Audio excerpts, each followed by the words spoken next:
દિયોદરના ઓગરધામ ખાતે ઠાકોર સમાજનું નવું બંધારણ જાહેર. ખર્ચાળ લગ્નો અને કુરિવાજો પર પ્રતિબંધ. 16 મુદ્દાનું બંધારણ જાહેર કરાયું.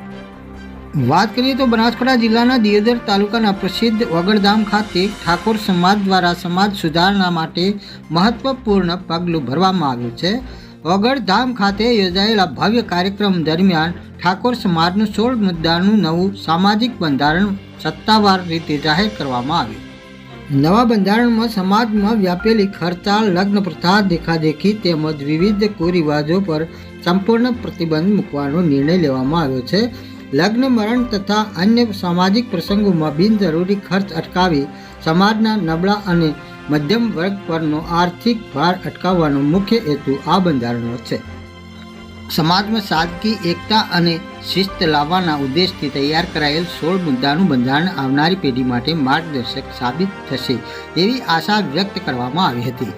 કાર્યક્રમ દરમિયાન સમાજના આગેવાનો દ્વારા નવું બંધારણ સૌ સમાજ બંધુઓ સુધી પહોંચે અને તેનું પાલન થાય તે માટે અપીલ કરવામાં આવી હતી. જ્યારે ઓગરધામ ખાતે યોજાયેલા આ કાર્યક્રમમાં મોટી સંખ્યામાં સમાજના લોકો ઉપસ્થિત રહ્યા હતા અને નવું બંધારણ સમાજ સુધારણાની દિશામાં એક ઐતિહાસિક પગલું હોવાનું સૌએ એક સ્વરે જણાવ્યું હતું. KS update news Banaskantha. Banaskantha, Patan, વાવથરાજ એમ કુલ મળીને 27 તાલુકાના ઠાકોર સમાજનું બંધારણ આજે આપણે સામાજિક રીતે મૂકી રહ્યા છીએ. ત્યારે સ્ટેજ પર બિરાજમાન સૌ સ્ટેજ પર બિરાજમાન રાજકીય આગેવાનો, મહાનુભાવો, સંતગણ કે શરૂઆત ક્યાંથી થાય? સગાઈથી. તો સગાઈમાં પુરુષ અને મહિલાઓ કુલ મળીને 21 જણાથી વધારે વ્યક્તિઓએ સગાઈમાં જઈ શકશે નહીં. સગાઈમાં પોતાના કુટુંબમાં તનના જે હગા હોય એને લઈ જવા, બીજાને કોઈને આમંત્રણ આપવું નહીં. સમાજના તમામ પ્રકારના પ્રસંગોમાં કોઈ પણ પ્રસંગ હોય એની અંદર ઓઢવણામાં કપડા કે દાગીના લઈ જવા નહીં. તમામ આપણાથી રીત રિવાજો પ્રમાણે રોકડમાં ઓઢવણું કરવું. સગાઈમાં માત્ર કેટલી વસ્તુ લઈ જવાની? સગાઈ કર્યા પછી લગ્ન કરવાના હોય ત્યારે લગ્ન મૂકવાની પ્રથા સદંતર બંધ કરવામાં આવે છે.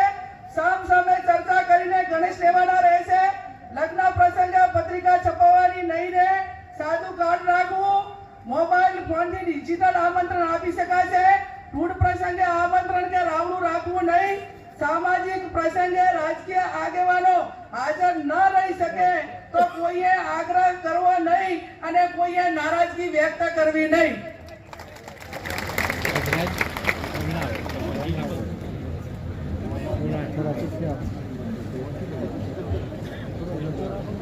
એના પછી જાન લઈ જવાના પ્રસંગે જાનમાં 11 થી વધારે વાહનો લઈ જવા નહીં.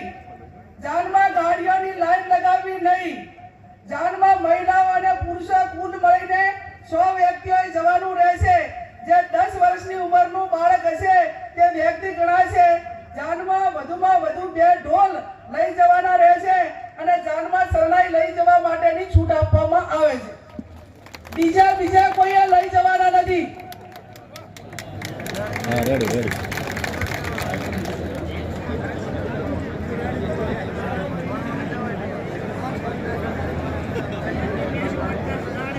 હવે આપણે પટલું, દાગીના, હમાઓ અલગ અલગ પંથકમાં બોલાય છે. મરરાજા હવે ગામ જણ લઈ જાય વેવાઈને ત્યાં તો એને કયા દાગીના લઈ જવા? બુટી, મંગળસૂત્ર, પગની જાજરી અને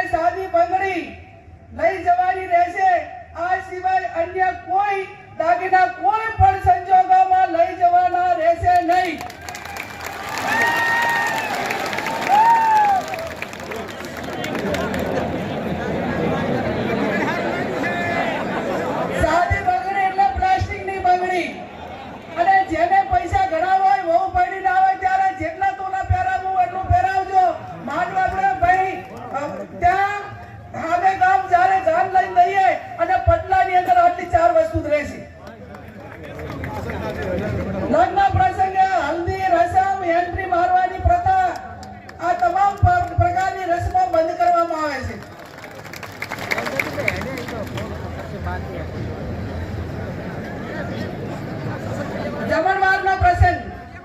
જમણવારમાં એક મીઠાઈ, દાળ ભાત, કઠોળ, લીલી શાકભાજી, રોટલી, રોટલા, પૂરી રાખવાની રહેશે. આનાથી વધારે કોઈ પણ પ્રકારની આઈટમો લગ્ન પ્રસંગમાં બનાવવી નહીં.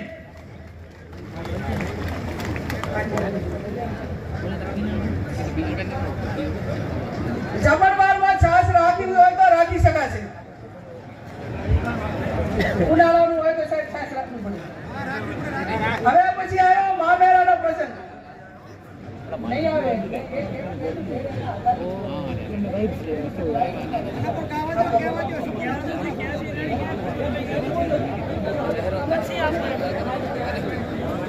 મુદ્દા નંબર 7, મહામેળાનો પ્રસંગ.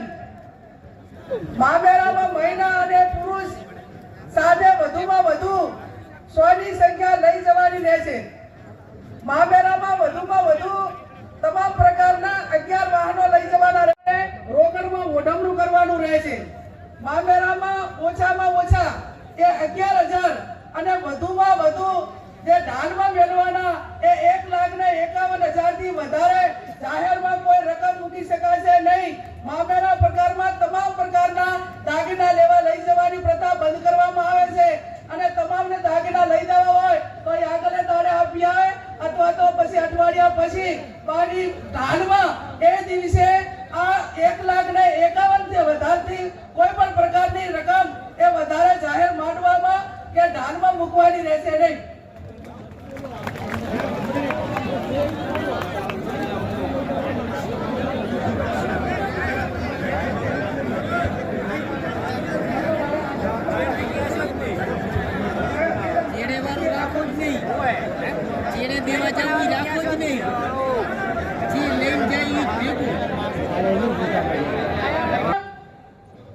બાટલું, લોટો, ભેડું અને ફક્ત રસોડા સેટ આપવાનો રહેશે.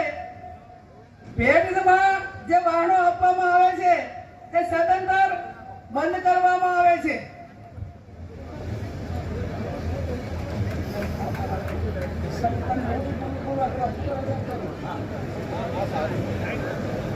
આણાનો પ્રસંગ. દીકરીના લગ્ન કર્યા હોય ત્યારે જ્યારે આણું કરવા જવા માટેની પ્રથા બંધ કરવામાં આવે છે. આપણા સમાજના રીત રિવાજ મુજબ કન્યાને સસરાના પક્ષમાંથી જે વ્યક્તિઓ આવી અને તેના પિયરમાં મૂકી જવાના રહેશે. બોલાવણા પ્રથા સદંતર બંધ કરવામાં આવે છે. બીમારી પ્રસંગે રાવણા કે અન્ય આમંત્રણ પ્રથા એટલે કે બોલાવણા પ્રથા સદંતર બંધ કરવામાં આવે છે.